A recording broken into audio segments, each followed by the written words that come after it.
Christo was born in Grabrovo, Bulgaria. His father, Vladimir Jafajec, was a businessman and ran a fabric factory, and his mother, Tavista Dimitrova, was the secretary at the Academy of Fine Arts in Sofia.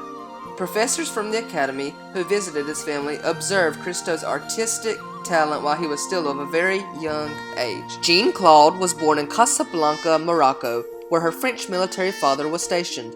Her mother, Pasadilla, was 17 when she married Jeanne-Claude's father, Major Leon Donat.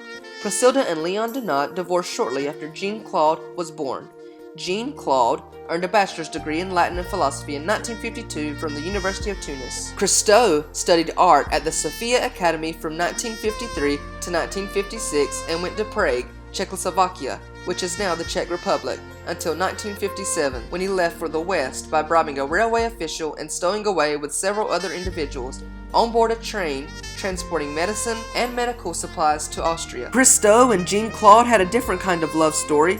They met in October of 1958 when Christo was commissioned to paint a portrait of her mother. Jeanne-Claude was engaged to Philippe Planchon. Shortly before her wedding, Jeanne-Claude became pregnant by Christo. Although she married Planchon, she left him right after the honeymoon. Christo and Jeanne-Claude's son was born on May the 11th, 1960. In 1962, the couple tackled their first monumental project, Rideau de Fer, known as the Iron Curtain. Without consent of authorities and as a statement against the Berlin Wall, they blocked off Rue Visconti with oil barrels.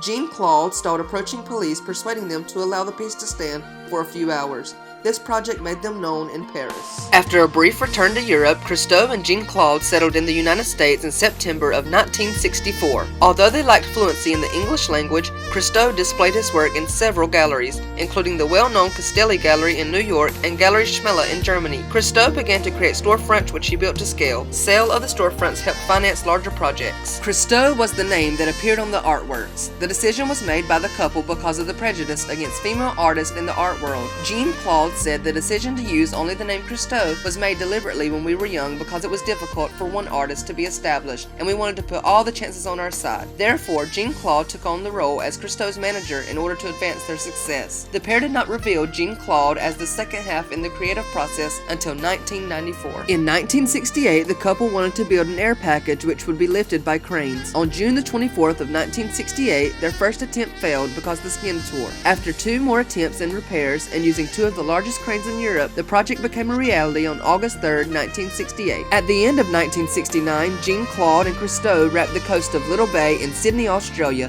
on invitation by Australian collector John Caldor, and as part of the Alcorso Sector's traveling scholarship. With the support of John Caldor, this became the first visit to Australia for international artists to make new work and the first in the series of Caldor public art projects. Towards the end of 1970, Christo and Jeanne-Claude began their preparations for the Valley Curtain project. A 400-meter-long cloth was to be stretched across Rifle Gap, a valley in the Rocky Mountains near Rifle, Colorado. The project required the cloth to be hung on 4 steel cables, fastened with iron bars and fixed in concrete on each slope. In 1972, Christo and Jeanne-Claude began preparations for running fence, a fabric fence supported by steel posts and steel cables running through the landscape and leading into the sea. The fence was to be 5.5 meters high and 40 kilometers long and constructed in Sonoma and Marin counties, California. 1977, the year that Christo and Jeanne-Claude were mostly paying bank loans and trying to save money. In addition, however, they completed a project called Wrapped Walkways, a covering of footpaths in Kansas City Park.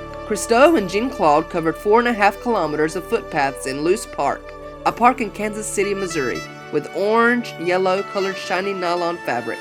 Pedestrians got to enjoy the artwork for 2 weeks. Christo and Jeanne-Claude planned a project based on Jeanne-Claude's idea to surround 11 islands in Miami's Biscayne Bay with 6.5 million square feet of pink woven polypropylene fabric that covered the surface of the water, floating and extending out 61 meters from each island into the bay. This was completed on May the 7th, 1983. In August of 1984, the couple received permission to wrap the Point Neuf after 9 years of negotiation with the mayor of Paris, Jacques Chirac, and preparations for the project began. For the wrapping of the nicest bridge in Paris, sand-colored polyamide fabric was needed. The wrapping began on August 25, 1985, and was completed on September the 22nd. Christo and Jeanne-Claude prepared for their next project they called the Umbrellas. The plan was to have yellow umbrellas set up in California and blue umbrellas in Japan at the same time. In September of 1991, the umbrellas were brought to their places by 2,000 workers. In California, some of the bases were transported to the site by helicopter. The final cost of the project totaled $26 million. After the project, the Umbrellas, Christo and Jeanne-Claude concerned themselves again with wrapping the Riksdag in Berlin. Christo and Jeanne-Claude had to convince the elected members of parliament. On February 25, 1995, after a 70-minute debate at the parliament, the Bundestag allowed the project to go ahead. After 32 years, Christo and Jeanne-Claude wrapped 178 trees in Burial Park between November 13th and December the 14th of 1998. To wrap the trees, the couple used silver gray shiny polyester fabric and 23 kilometers of rope. A pattern had to be made for each individual tree, so the natural shape of the branches pushed the fabric outwards. In 1978, Charles M. Schulz drew an episode of his comic strip Peanuts, in which Snoopy's doghouse is wrapped in fabric by Christo. In response, Christo constructed a wrapped doghouse and presented it to the Charles M. Schulz Museum in 2003. On January the 3rd of 2005, work began on the installation of the couple's most protracted project, the gates in Central Park in New York City, with the approval of the mayor, Michael Bloomberg. After the project was completed, Bloomberg said that the gates were, in quote, one of the most exciting public art projects ever put on anywhere in the world, and it would have never happened without Jeanne-Claude. Sadly to say, Jeanne-Claude died in New York City on November the 18th, 2009, from complications due to a brain aneurysm. Although the works wouldn't be quite the same without Jeanne-Claude, Christo continued to do tremendous and outrageous works of art. At the age of 80, his work still forced observers to ask questions regarding the nature of the work.